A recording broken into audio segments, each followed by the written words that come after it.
Well, first of all, welcome to this workshop. It's very exciting to see so many people here today. We have a very packed program, so I'm going to try to be very quick with the opening remarks and then hand over to some of our very exciting speakers that we have planned for today. I want to start by just saying a few things about why I think this is a particularly exciting and timely topic for us to be discussing today, and then say something about the logistics for the day and how to get the most out of this event. So to say something very quickly about who we are, this is an event co-organized by FAR.AI and the Center for AI Safety. We are two nonprofits based in San Francisco doing technical research around topics like benchmarking, adversarial robustness of models, and also working to build communities of researchers working on some of the key challenges that we see around AI safety. Hence, our role in organizing this event today. Some goals for today. We'd like to share some of the recent work that's been going on around assurance and verification and how it can be potentially applied to address some real-world challenges that we face today.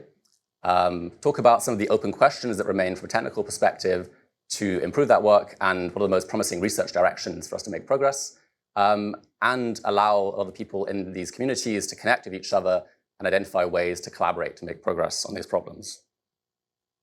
To say something very quickly about why I think this is a particularly timely topic for us to discuss. I think this might be a slightly older version of my slides, but never mind.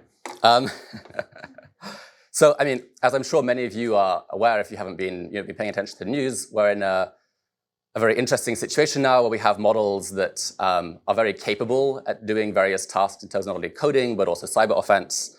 Obviously, Anthropic decided to hold back one of their most capable models recently.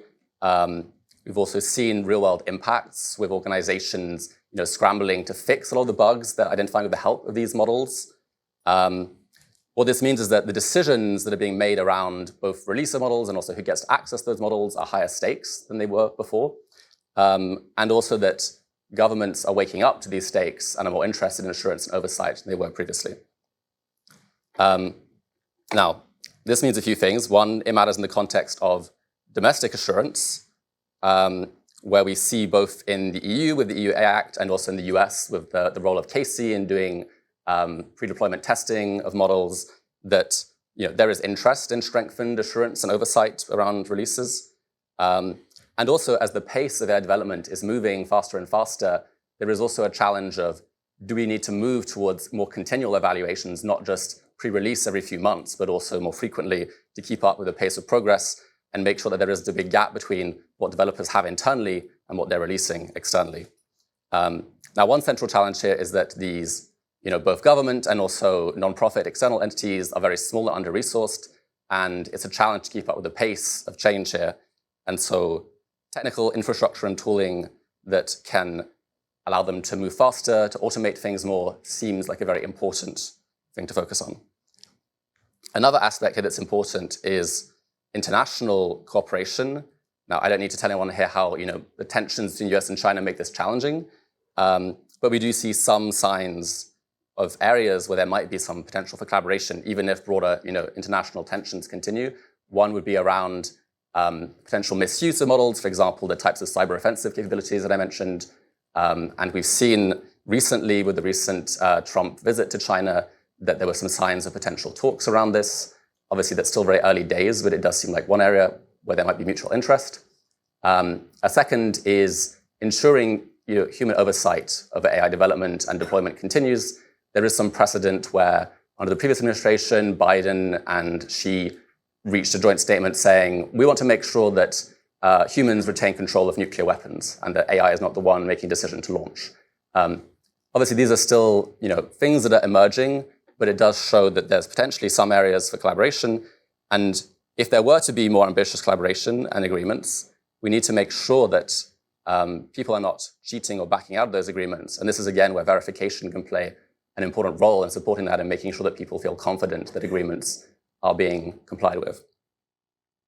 Now, a lot of these challenges come down to transparency, security trade-offs. How do we share the right level of information, the actors that need it, without revealing information that's confidential, such as model weights or other sort of sensitive IP that these commercial AI developers have?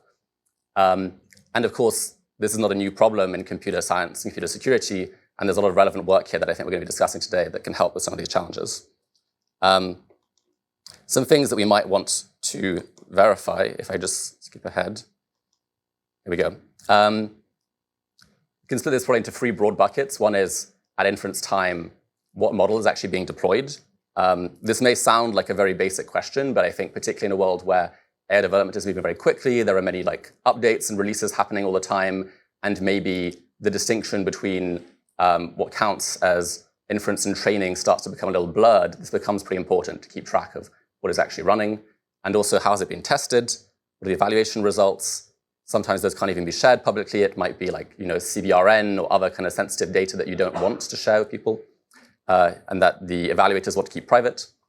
And also potentially more ambitiously, can we evaluate or validate rather details of how the training was done in the first place? For example, how much computation has gone into training, or what is in the training data? Are there backdoors in there because of how it was trained? So this then leads into some of the technical themes. So as I mentioned, one way of thinking about this is that we want to be collecting the right information in a privacy-preserving, confidential way. And this is where some themes, including applications of TEs and confidential computing, or cryptographic proof systems like horizontal proofs, or potentially dedicated verifier hardware, such as analog sensors or network taps, all come in as ways of gathering that information while keeping it confidential. We also then have a question of what are we doing with that information afterwards? What kind of analysis or evaluation are we performing? And here, things around reproducing inference and training, the first point here, relevant if you're trying to validate that claims about what's happened, like what model is being run or what training has happened, are correct. And then lastly, how do we secure these systems against adversaries that may be trying to subvert them in high-stakes situations? For example, the types of potential nation-state treaties that I mentioned earlier, where there may be very highly resourced adversaries trying to undermine or find loopholes. One thing I want to flag is that we have an opportunity to provide some small research grants to support work on these problems I just mentioned. We are looking to support small projects that are either extending existing work or could help to unlock larger projects, and ideally would produce initial results within the next 3 to 6 months. You can find more details in the QR code. We'll also share this later, and I think we have it in some of the materials that have been shared with attendees. This is primarily for nonprofits and university researchers.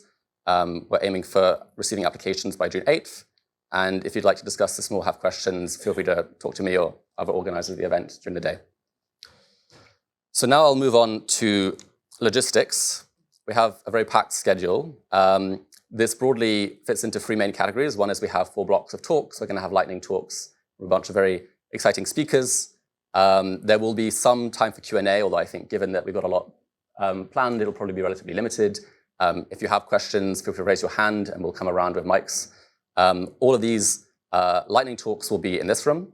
We also have some breakout discussions at 1:50 and 3 p.m. The goal for these is to have more focused discussions in smaller groups where there'll be a moderator or speaker that kicks things off, but then it'll be more of a discussion where you can share feedback, questions, ways to build off the existing work, and hopefully shape some of the research agendas around some of these topics as well. And then we've also tried to build in plenty of time for breaks during the day to allow you to connect. We have an app for this event called SwapCard. You can see all the other attendees here. We'd encourage you to reach out to people either in person or via the app that are doing relevant work or that you want to connect with and organize meetings with them. This is a great opportunity to connect to people, not just within your existing research community, but also in other communities that you may not come across as frequently, who might have interesting discussions with you. And then, of course, at 6 p.m., we'll be aiming to wrap things up, and we'll have a reception.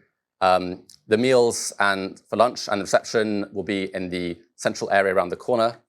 The Vista Gallery, which is the open space that I think many of you came through. Plenary talks, obviously, will be in this room. And then we have various smaller rooms around this corridor here, which will be used for the breakout groups.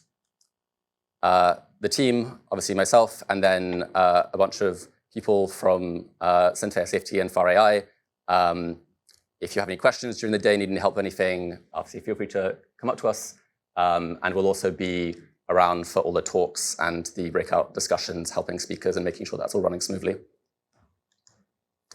In terms of confidentiality, recorded talks will be shared afterwards on YouTube. Any other discussions are under Chatham House rule. This means that you can share and use information from this event, but you can't attribute it to people and share what individuals said.